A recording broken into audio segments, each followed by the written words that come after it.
यहाँ पे भी आप देख रहे हैं इलेक्शन के माहौल के लिए यहाँ पे भी रैली करी गई है, इलेक्शन चल रहे थे। भाई हमने ना बेरा, हम तो मेरे पे हम बुला रखे। हाँ अच्छा, हमने मेरा ही नहीं किसका के था, बस आपको वैसे बुलाया गया। हमने दोनों भी ना बेरा भाई कौन है ये है कुछ जाया करना बेरा। पार्क में थे, उधर ले गया हमने, बीजेपी के बंदी थे, बुला लिया हम दोनों ना बेरा के कुछ के ना है। क्या बात कर रहे हैं? हम तो रुपये दे के बुलाए हैं भाई, 500 रुपये दे रखे हैं। अच्छा, कब आ रहे हैं भाई? आप ये दावा कर रहे हैं कि आप यहाँ पैसे लेंगे? हाँ, ये रुपये भाई ले, तो 500 ले रहा है, क्या करती भाई?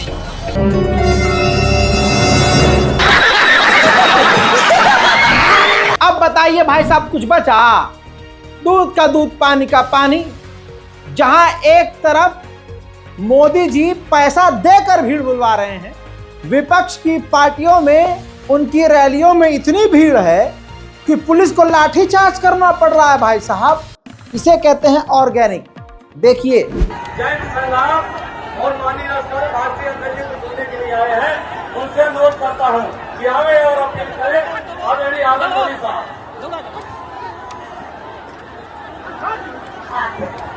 के लोगों से मेरी निवेदन है, के लोगों से मेरी निवेदन है कि आज की चर्चा हमारे इसको कोई हाथ न कर दे। भाजपाइयों का तो क्या ही कहना। भाजपा के नेता बड़े जोश से चल रहे थे कि चलो अब मैं स्पीच दूंगा, मोदी जी की जिंदाबाद नारे लग रहे थे, मोदी जी जिंदाबाद। अचानक से ही ऐसे लड़खड़ा के स्टेज पर मुंह के बल भाजपा के नेता गिरे कि इनका गिरना ऐसा ही लगा जैसे भाजपा गिर रही है। स्वागत करते योगी मोदी जिंदाबाद, योगी मोदी जिंदाबाद, जगदम्बिका भारत योगी जी जिंदाबाद। एनडीए से उम्मीदवार संगम लाल गुप्ता तो बीजेपी के लिए अपने लिए वोट मांगते मांगते अगला इंसान रो पड़ा। मैं तेली हूँ, मैं गरीब हूँ, मैं नहीं चाहता हूँ। क्या मैं लोकसभा में नहीं बैठ, मैं क्या संसद में नहीं बैठ सकता, मुझे वोट दे दो। अरे देखो, कुछ लोग जो हमारा विरोध कर रहे हैं, क्योंकि मैं तेली समाज से आता हूं मित्रों, आपके समाज से आता हूं, इसके लिए हमें लोग विरोध करने का काम कर रहे हैं, क्योंकि मैं तेली समाज से आता हूं। क्या कोई तेली सांसद नहीं बन सकता है? क्या कोई यहाँ छत्री बन सकता है? इस राजाओं के गढ़ में कोई तेली नहीं सांसद बन सकता। मैं आपके समाज से आता हूं मित्रों, और आपने महसूस भी किया है 2019 से लेकर आज तक मैंने किसी का अपमान नहीं किया, कोई भी समाज का व्यक्ति हो मित्रों। तो आप सब लोगों से मैं अपेक्षा करता हूं कि आप सब लोग अपने चरणों की धूल निरंतर हमें आप देंगे। उधर कंगना रनावत हिमाचल प्रदेश से खड़ी हुई, जिसके हिसाब से 2014 में देश आजाद हुआ, उससे पहले आजाद नहीं था। ऐसी नंगी फिल्म करने वाली, ऐसी नग्न और फालतू के उल्टे सीधे बयान देने वाली को बीजेपी ने चुनाव का टिकट दे दिया, वोट मांगने के लिए खड़ा कर दिया। वहीं लोकल लोगों ने, जहां से वो खड़ी हुई, लोगों ने ऐसा विरोध किया कि कंगना रनावत की कंगना और उसकी रनावत अलग हो गई होगी। देखिए,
हजरात मोहतरम, अब ये भी बात चल रही है कि मोदी जी थोड़ा सा हल्के दिमाग के हो गए हैं, ऐसा कहा जा रहा है, क्योंकि मोदी जी आज बोलते हैं और कल भूल जाते हैं। कल कहते हैं मैंने ऐसा कुछ बोला ही नहीं। गजनी जैसी सिचुएशन हो रही है। अब सोचिए, उन्होंने एक बार फिर से ऐसा बयान दिया जिस पर दुनिया में कोई व्यक्ति भरोसा नहीं कर सकता। स्टेज पर खड़े होकर हमारा चुना हुआ प्रधानमंत्री, वो भी माननीय प्रधानमंत्री, ये बोल रहा है कि शहजादा, कांग्रेस का शहजादा यानी राहुल गांधी भारत को विदेश जाकर गाली बकता है। कांग्रेस और इंडी गठबंधन वालों को भारत का गौरव गान हजम नहीं होता, और ये करते क्या है? कांग्रेस के शहजादे भारत को गाली देने के लिए विदेश जाते हैं। ये इंडी गठबंधन वाले चुनाव भी किस एजेंडा पर लड़ रहे हैं? इनका एजेंडा है कश्मीर में आर्टिकल 370 फिर से लाएंगे। इनका एजेंडा है सीएए को रद्द करेंगे। इनका एजेंडा है भ्रष्टाचार पर जो कड़े कानून बने उन्हें रद्द करेंगे। क्या ये सब करने के लिए आप कभी भी ये इंडी अलायंस वालों को, सपा कांग्रेस वालों को एक भी वोट देंगे क्या? देंगे क्या? क्या देश को दिशा देने वाली प्रयागराज की धरती को इन लोगों की हरकत मंजूर होगी क्या? कांग्रेस का शहजादा छोड़ो, दुनिया का कोई एक शहजादा दिखा दो। कोई ऐसा नवाब का बीप नहीं है जो भारत को खड़ा होकर गाली बक दे। लेकिन भारत का प्रधानमंत्री किस लेवल पर नीचे आ गया कि एक इंसान पर, जो देश के लिए लड़ रहा है, जो इसी देश का नागरिक है, उस पर इल्जाम लगा रहा है अगला इंसान सिर्फ वोट हासिल करने के लिए कि वो विदेश जाकर भारत को गाली बकता है। और राहुल गांधी की इतनी औकात हो और राहुल गांधी ने जिंदगी में कभी भारत को गाली बकी हो ना, कभी भी विदेश जाकर, तो उसी दिन आज ऐलान कर रहा हूं, मोदी जी अपने हाथों से ये चैनल डिलीट कर दूंगा, अपने हाथों से। याद रखिएगा, मैं किसी को प्रमोट नहीं कर रहा हूं, ना मैं किसी को सपोर्ट कर रहा हूं। राहुल गांधी जीते या कोई और, जीतेंगे तो आप ही, मुझे आपकी पूरी जो ईवीएम का खेल है, पूरा भरोसा है आपके उस खेल पर। लेकिन बता दूं, राहुल गांधी को मैं सपोर्ट न करते हुए इस बात की गारंटी ले रहा हूं कि राहुल गांधी ने कभी भी भारत को गाली नहीं बकी होगी। और इस बात की गारंटी जरूर है कि देश तोड़ने की बात आप करते होंगे और आपके लोग करते होंगे। कैसे? अमित शाह जी को देख लीजिए। अमित शाह उड़ीसा में जाकर कह रहे हैं, भड़का रहे हैं कि आपके ऊपर भाइयों बहनों कोई तमिल या कोई दूसरे स्टेट का राज कर सकता है क्या? कर सकता है क्या? आप हमें जिताइए, हम आपको उड़िया देंगे, उड़िया भाषा बोलने वाला युवा नेता, युवा सीएम देंगे। अरे जो दो स्टेट के बीच दरार पैदा करे, एक स्टेट वालों से दूसरे स्टेट वालों को नफरत करना सिखाए। सोचिए, ये स्टेट वाइज चल रहे हैं, एक स्टेट को दूसरे स्टेट से नफरत करना सिखा रहे हैं, अलग अलग बता रहे हैं, अलहदा बता रहे हैं। और वही इनका प्रधानमंत्री कहता है कि पूरी दुनिया एक परिवार है। अब पूरी दुनिया को एक कह रहे हो और अपने ही देश में टुकड़े टुकड़े कर रहे हो। सुनिए इनको। भाइयों बहनों, मुझे बताओ आप सभी लोग, ये चुनाव जो विधानसभा का है वो ओडिशा के गौरव का चुनाव है। मुझे बताओ, ओडिशा पर कोई तमिल शासन कर सकता है क्या? जोर से बोलो, कर सकता है क्या? कोई तमिल बाबू ओडिशा चला सकता है क्या? मैं आपको विश्वास दिलाता हूं, भाजपा सरकार बना दो, ओडिशा का ही युवा मुख्यमंत्री, ओडिया बोलने वाला मुख्यमंत्री यहां पर शासन करेगा। भाइयों बहनों, नवीन बाबू ने 25 साल में ओडिशा को पीछे छोड़ दिया। ओडिशा के 25 लाख लोगों के पास आज भी घर नहीं है।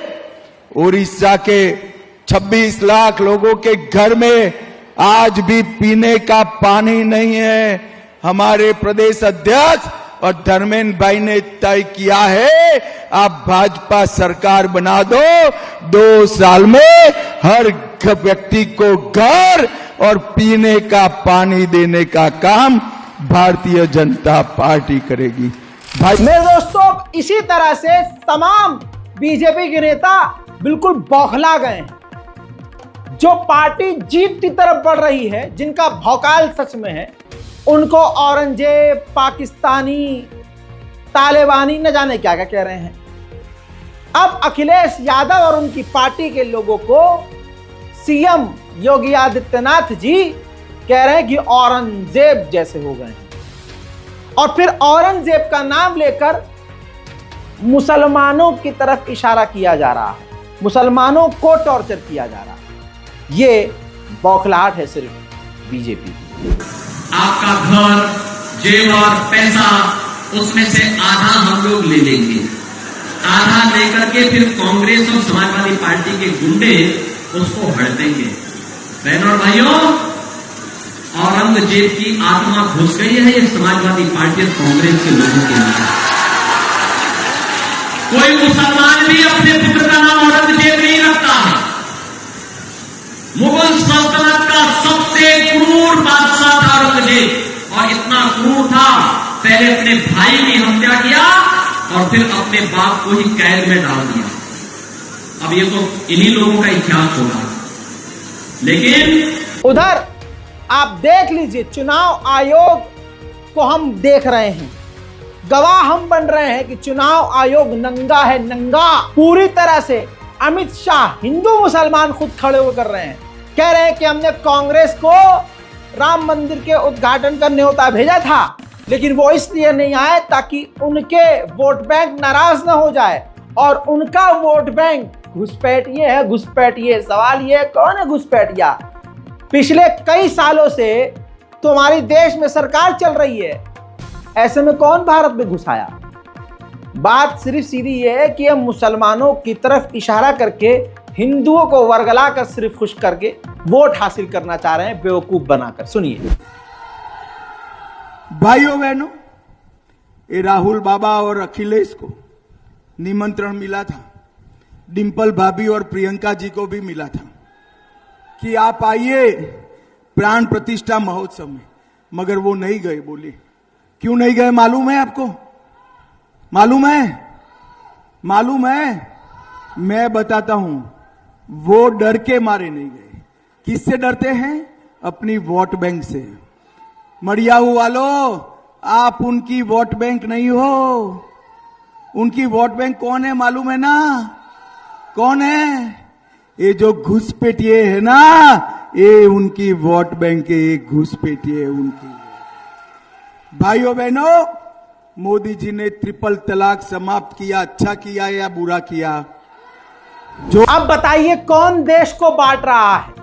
दूसरी तरफ आरएसएस से पीछा छुड़ा रही है बीजेपी, क्योंकि आरएसएस के ऐसे कांड हैं, आरएसएस के कंधे पर चढ़कर बीजेपी खड़ी हुई और आज आरएसएस को ही किनारे करती हुई बीजेपी नजर आ रही है। बीजेपी पार्टी के अध्यक्ष जेपी नड्डा कह रहे हैं कि एक वक्त था जब आरएसएस बीजेपी को चलाती थी, लेकिन आज अब बीजेपी खुद इतनी सक्षम हो गई है कि वो अपने आप को चला रही है।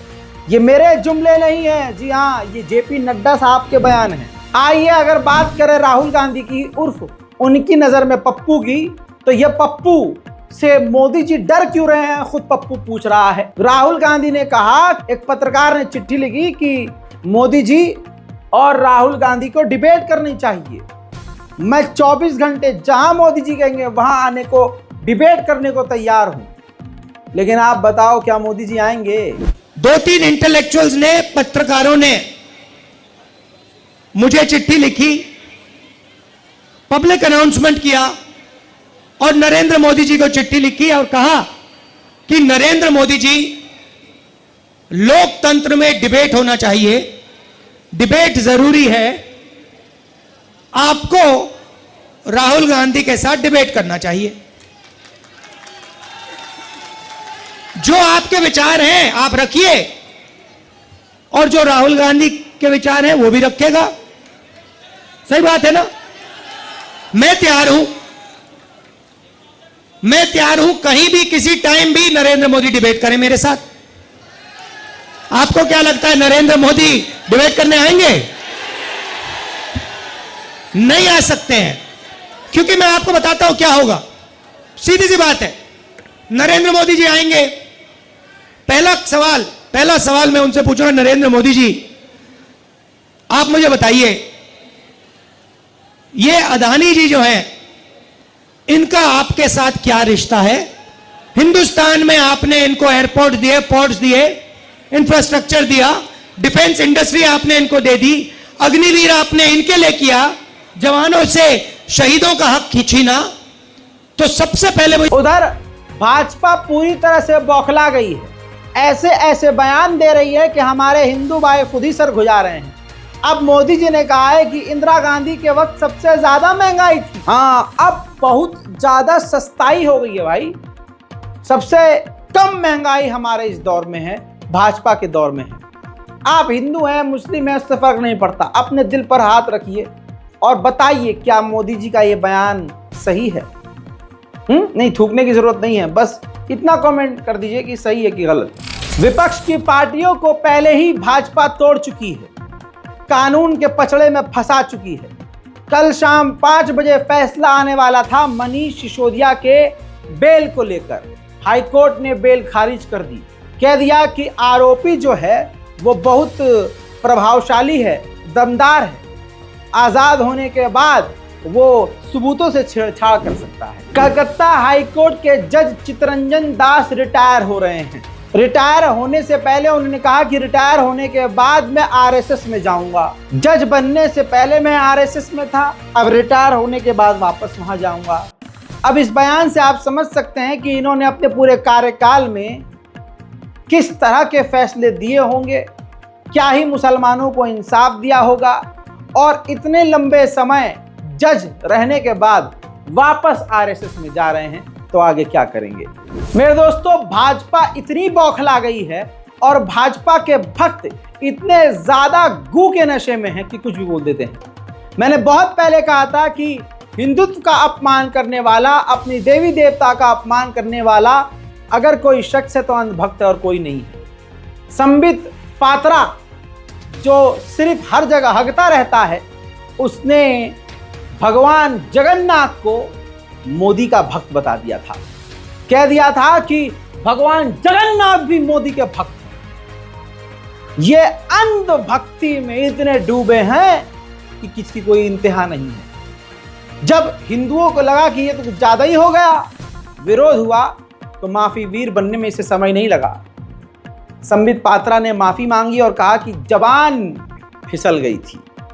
जबान फिसली नहीं थी, बोला था, लेकिन हिंदुओं ने अगर विरोध न किया होता तो ये माफी भी नहीं मांगता। उधर मेरे दोस्तों, केजरीवाल ने बिल्कुल सही जवाब दिया। केजरीवाल ने कहा कि योगी जी आप मुझे गाली क्यों दे रहे हैं, आपके असली दुश्मन तो आपकी पार्टी में बैठे हैं। यानी केजरीवाल ने यह भी कही है बात कि आपको हटाने का प्लान अमित शाह और मोदी जी कर चुके हैं भाई, तो आप पहले उनसे निमटिए फिर हमसे निमटिएगा। पूरी तरह से भाजपा बौखलाई हुई है। बेड़ा इनका गर्क होते हुए नजर आ रहा है, दिन में तारे नजर आ रहे हैं। हिंदू मुसलमान पर खुलकर उतर चुके हैं। हेमंत बिस्वा जहरीला इनका जो नेता है, अब उसने कहा है कि अगर एनडीए गठबंधन 400 सीटों के साथ सत्ता में आती है तो हम मुल्ला पैदा करने वाली दुकानें बंद कर देंगे और मुस्लिम आरक्षण खत्म कर देंगे। मदरसे के पीछे पड़ने वाला ये शख्स, ये डरा हुआ शख्स, और इसके चेहरे पर मुसलमानों की नफरत और खौफ बता रहा है कि इन्होंने विकास के नाम पर कुछ नहीं किया है। और आज ये सिर्फ मुसलमान मुसलमान मुसलमान कह के हिंदुओं को डराकर और फर्जी में उनको खुश करके, मुसलमानों के खिलाफ बातें बोल के खुश करके वोट की भीख मांग। वहीं 19 मई को अहमदाबाद गुजरात मोदी के चाहने वाले मोदी के गढ़ में हिंदू सेना संगठन के लोग हमारे महात्मा गांधी के कातिल का जन्मदिन मना रहे हैं, नाथूराम गोडसे का। ये हिंदूवादियों का खौफनाक और जहरीला आतंकी चेहरा देख लीजिए।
हालात काफी खतरनाक बनाए जा रहे हैं। मुसलमान को सतर्क रहने की जरूरत है। नागड़ा मध्य प्रदेश के अंदर विश्व हिंदू परिषद 400 हिंदू लड़कियों को हथियार चलाने की ट्रेनिंग दे रहा है। हमारी बहन बेटियां मुसलमानों की हिंदुओं के साथ लबर डबर करने में बिजी हैं। कॉलेज में हिंदू लड़कों के साथ घूम रही हैं, डेट पर हिंदू लड़कों के साथ जा रही हैं, ओयो में पकड़ी जा रही हैं, आशिकी हिंदू लड़कों के साथ लड़ा रही हैं और उनकी लड़कियां हथियार चलाना सीख रही हैं। ये कितना खतरनाक माहौल बनाया जा रहा है, आपकी स्क्रीन पर ये एक्सक्लूसिव फुटेज है ना।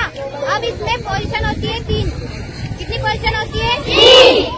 पहली होती है स्टैंडिंग, दूसरी होती है सीटिंग और तीसरी होती है लाइनिंग। पहली कौन सी होती है? स्टैंडिंग। दूसरी लाइनिंग। अब स्टैंडिंग पोजीशन कैसे होती है?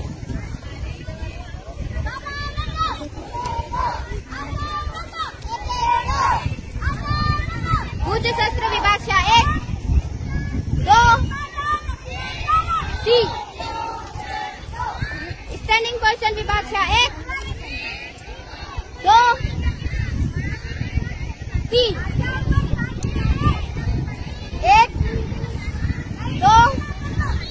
3। हमें फर्स्ट मतलब जब विपक्ष एक बोला जाए तो हमें इसको ऐसे उठाना है और ऐसे आगे पैर करके इसको ऐसे बॉडी से दूर, ठीक है, इस तरीके से रखना है। तो बोलने पर ये कंधे पर आएगी, है ना, और इस पैर को आगे की तरफ झुकाना है और 3 बोलने पर ऐसे, ठीक है, और फिर 1 बोलने पर। उधर चुनाव आयोग तो चूड़ी पहन कर बैठा हुआ है।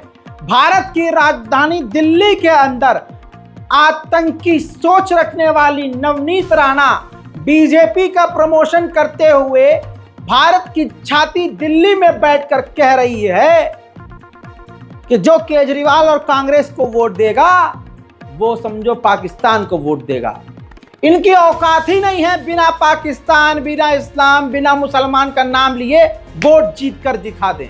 इनका कोई नेता बिना पाकिस्तान, बिना मुल्ला, बिना जिहाद, बिना मुसलमान, बिना इस्लाम, इन सब के जुमले को, अगर इन सब जुमले को बैन कर दिया जाए, ये अब्बा डब्बा चब्बा ही करते रहेंगे माइक में, और नीचे से ना कोई ताली बजेगी, न किसी के अंदर जिन्नात आकर, भूत प्रेत आकर चीखेगा, कुछ नहीं होगा, तब खामोश रहेंगे। नवनीत राणा दिल्ली में खड़े होकर हेट स्पीच देती है, काशी में, मथुरा में मस्जिद गिराकर मंदिर बनाने की बात करती है। पुलिस खामोश, चुनाव आयोग खामोश, लेकिन मुसलमानों को सतर्क रहने की जरूरत है, सावधान रहने की जरूरत है। वोट डालने से पहले मेरे प्यारे हिंदू भाइयों, सोच के चलिएगा कि ये पार्टी आपको किस तरफ लेकर जा रही है। कांग्रेस को मतदान करना मतलब पाकिस्तान को मतदान करना है, और केजरीवाल जाकर कांग्रेस के गोद में बैठ गया है। ये सब भाई भाई हैं, इसी के लिए कुछ देना तो हम लोगों को बनता है। मैं आप लोगों से विनती करूंगी, अयोध्या तो अभी झांकी है, मथुरा, काशी अभी, फिर किसको लाना है? अगर खून ठंडा पड़ गया ना तो दूसरे एरिया में जाकर देख लेना, रात के 12 बजे तक कैसा मतदान होता है।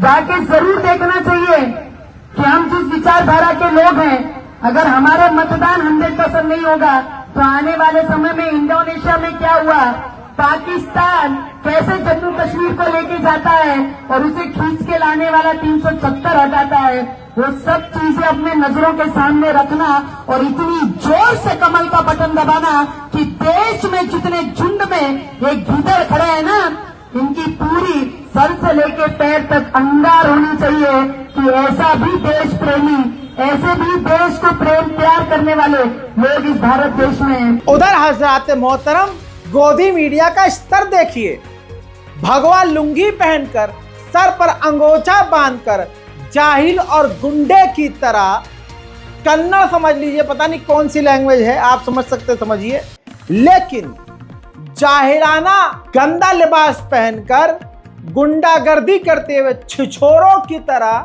लड़कियों से सवालात कर रहा है, जिससे लड़कियां अनकंफर्टेबल हो रही हैं। रिपब्लिक टीवी जो गोदी मीडिया का सबसे बड़ा, वही अर्नब गोस्वामी वाला चैनल, रिपब्लिक टीवी का ये कन्नड़ या तमिल लैंग्वेज का चैनल है, सोशल मीडिया पर वीडियो वायरल है, और गोदी मीडिया का ये भी स्तर दुनिया देखकर थूक रही है। ಹೆಣ್ಮಕ್ಳೆ ಹೆಣ್ಮಗು ಓ ಹೆಣ್ಮಗು ಇಲ್ಲಿ ಕೇಳಿರಾ ಎಲ್ಲ ಮಕ್ಕಳೇ. ಹಲೋ, ಹೆಸರೆಂತ ನಿಮ್ದು? ಮಾತಾಡಿ ಇಲ್ಲ, ನಾಚಬೇಡಿ, ಇಬ್ಬರು ಸಹ ನಾಚೆ ಹೋದ್ರೆ ಇಬ್ಬರಿಗೂ ಸಹ ಧೈರ್ಯ ಹೋಗ್ತದೆ. ಹೆಸರೆಂತ ನಿಮ್ದು? ಯಶ್ವಿತಾ. ನೀವು ಬನ್ನಿಯಾ, ನಿಮ್ದು ಹೆಸರೆಂತ? ಎಷ್ಟು ಏಜ್ ಎಷ್ಟು? 19. ಅಬ್ಬಾ, ಸದ್ಯ ನಾನು ಮಕ್ಕಳು ಅಂತ ಅನ್ಕೊಂಡಿದ್ದೆ. ಓಟ್ ಹಾಕಿದ್ರಾ सद्या? हाँ। उधर भाजपा और भाजपा से जुड़ी हुई जितनी भी ग्रुप्स और संगठन हैं, वो लगातार मुसलमानों को मारने और दबाने का काम कर रही हैं, और जिनको नौकरी मुसलमानों को मिली हुई है उनकी नौकरी हड़पने का काम कर रही है। कैसे? इस व्यक्ति को देखिए, ये जिसके चेहरे पर उदासी नजर आ रही है, ये एक इंदौर के बड़ी सरकारी university government new law college के इंदौर में मौजूद जो ये कॉलेज है उसके प्रिंसिपल हैं doctor Inamur Rahman. BJP party से जुड़ी एबीवीपी पार्टी ने इन पर आरोप लगाया कि डॉक्टर इनामुर रहमान मुस्लिम बच्चों को नमाज पढ़ने के लिए प्रेरित करते थे। लाइब्रेरी में देश विरोधी किताबें रखी थी। मुस्लिम शिक्षकों की नियुक्ति की बात की गई। संगीन धाराओं में इनके ऊपर तत्काल फौरन इमरजेंसी मामला दर्ज किया गया और सरकार ने इनसे इस्तीफा ले लिया। 1.5 साल बाद प्रिंसिपल डॉक्टर इनामुर रहमान को राहत मिली है, मगर धर्म के आधार पर जो झूठे आरोप उन्होंने झेले और नौकरी छोड़ने के लिए मजबूर होना पड़ा, यह दर्द जीवन भर उन्हें परेशान करता रहेगा। दोस्तों, सोच के देखिए, जिस इंसान ने वो क्राइम नहीं किया उस इंसान को उस क्राइम का इल्जाम लगाकर उसकी नौकरी आज छीन ली जाती है। सोचिए किस तरह से मुसलमानों को फंसाया जा रहा है हिंदूवादियों के द्वारा। अब जैसा कि मैंने आपसे कहा, इल्जाम मुसलमानों पर लगता है, लेकिन क्रिमिनल ये खुद बहुसंख्यक समाज में एक से बढ़कर एक होता है। हिंदू संगठनों को और हिंदू भौंकने वाले इन नेताओं को आपने देखा होगा कि मुसलमानों को गरियाते हैं ऑन स्टेज और कहते हैं कि ये अपनी बहन बेटियों को नहीं छोड़ते या अपने मामा मामी की बच्चियों को नहीं छोड़ते। जिसको कल तक बहन बोलते हैं रात को कुछ और करते हैं, अपनी बहनों से ब्याह कर लेते हैं। मुसलमान ये, मुसलमान वो। अरे फिर हिंदू क्या है? उस हिसाब से देखा जाए, धर्म का चश्मा लगाकर अगर क्रिमिनल के क्राइम को देखा जाए तो फिर आइए गोदी मीडिया के ही अंदाज में इस खबर को समझ लेते हैं। हिंदू समुदाय में अब शायद ये नया ट्रेंड चल रहा है। 2020 का मामला है और जो जुर्म करने वाला था वो जेल में ही था पहले से, अब सजा आ गई है। कोर्ट ने उम्र कैद सुनाई है। मामला पता है क्या है? पहले तो इस शख्स को देखिए। ये स्वैग वाला जो चेहरा आपको नजर आ रहा है ये सनातनी है और तमाम हिंदुओं को इस रिपोर्ट को भेज दीजिएगा ताकि वो मुसलमानों को गरियाना बंद करके यह समझ जाएं कि सबसे गंदे इनके अंदर भी लोग मिल जाएंगे। और कल को जब कोई मुसलमान को उल्टा सीधा बोले तो ये रिपोर्ट उसके मुंह पर चिपका दीजिएगा। दोस्तों, बेटी का रेप किया इस व्यक्ति ने।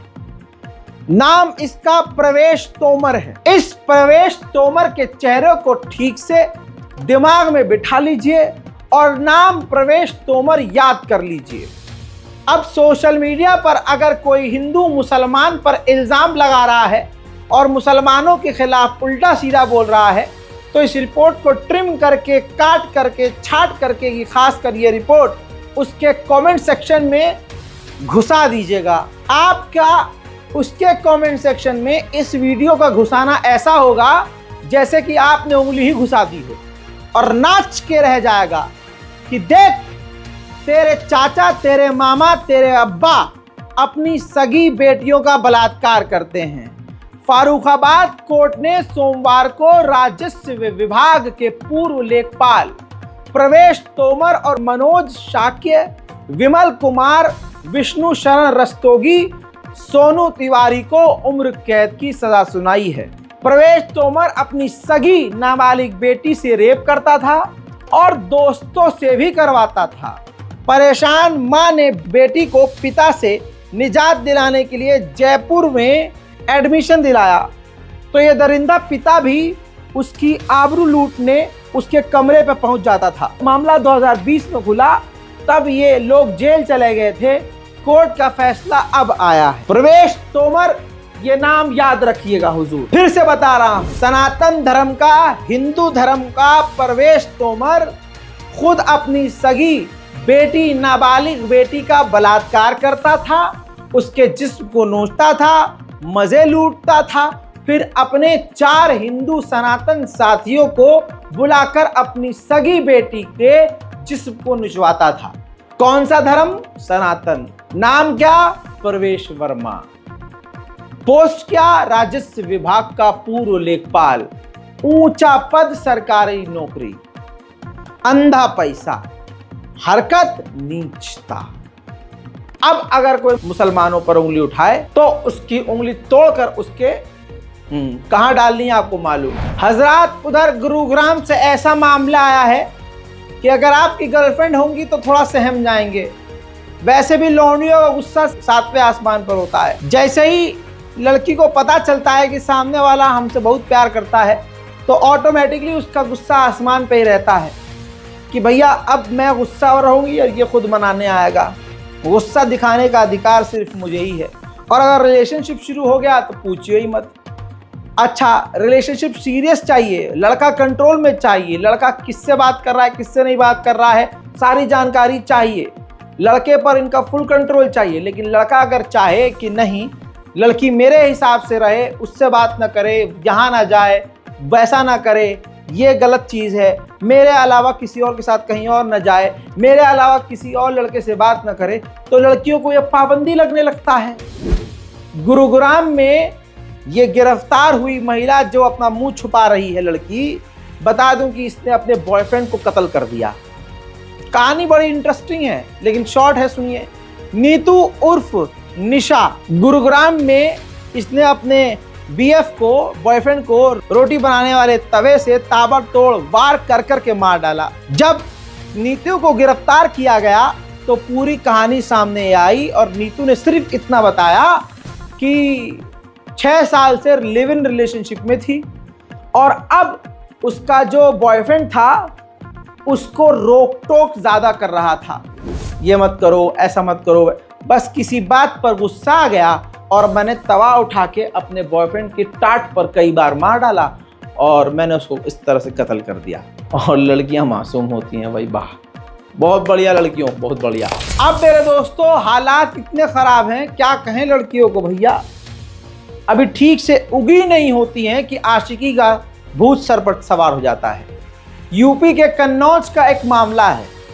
17 साल की एक लड़की ने अपने बाप की गर्दन काट कर कत्ल कर दिया और हथौड़ी से अपने भाई के सर पर हमला किया। वजह जानकर हैरान हो जाएंगे।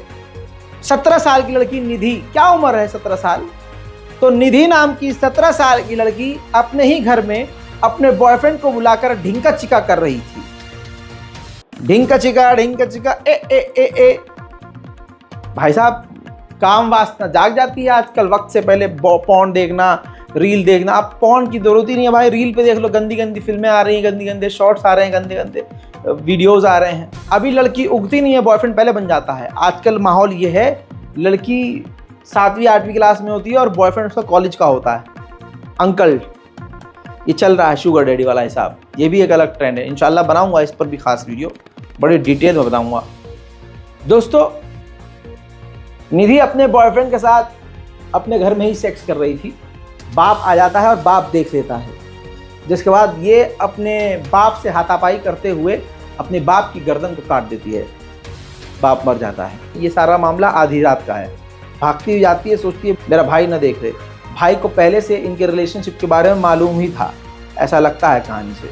तो इसने भाई पर हमला किया हथौड़े से, लेकिन भाई की आँख खुल जाती है और जैसे तैसे भाई बच जाता है। नाबालिग लड़की पुलिस की गिरफ्त में है, मामला दर्ज है। अब क्या हो सकता है, बाप तो मर गया, ये कलयुग है। बाप बेटी का बलात्कार कर रहा है, बेटी बाप का कत्ल कर रही है, भाई को काट रही है, मार रही है। ये कलयुग नहीं तो क्या है। Back to the point. अब सुनिए, अमित शाह जी कहते हैं कि मैं महिला सुरक्षा पर कोई बात नहीं करना चाहता हूं क्योंकि अरविंद केजरीवाल रूठ जाएंगे। इनके बयान को रीट्वीट करके अरविंद केजरीवाल ने जिस तरह से करारा जवाब दिया है, अमित शाह को दिन में तारे नजर आ गए होंगे। अरविंद केजरीवाल लिखते हैं कि मणिपुर में करगिल जवान की पत्नी को निर्वस्त्र करके घुमाने वाले गुंडों पर चुप रहने वाले, सैकड़ों महिलाओं के साथ हुई दरिंदगी और हैवानियत पर खामोश रहने वाले, ओए होए, प्रज्वल रवेन्ना जैसे हैवान को विदेश भगाने वाले, पहलवान बेटियों के मामले में ब्रजभूषण सिंह को बचाने वाले महिला सुरक्षा पर बोलने की हिम्मत नहीं कर सकते।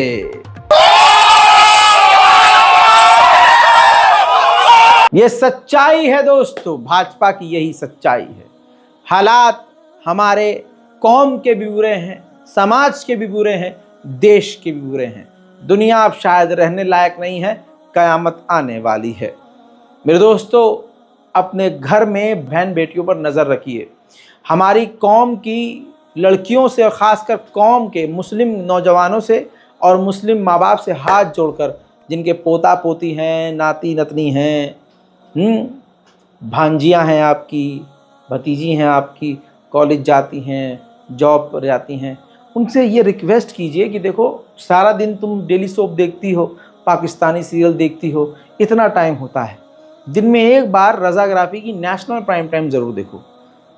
वरना इससे आसान काम और पूरा परिवार बैठकर आप सब लोग अपने पूरे तमाम बच्चों को बैठाकर 1 घंटा दिन में निकालिए और रज़ाग्राफी की नेशनल प्राइम टाइम सब मिलकर देखिए। थोड़ा सा आपस में खुलिए। जो चीज़ माँ बाप के समझाने पर नहीं आती है आपके बच्चों को समझ में, हो सकता है मेरे बताने पर, मेरे वीडियो के ज़रिए उनके समझ में आ जाए।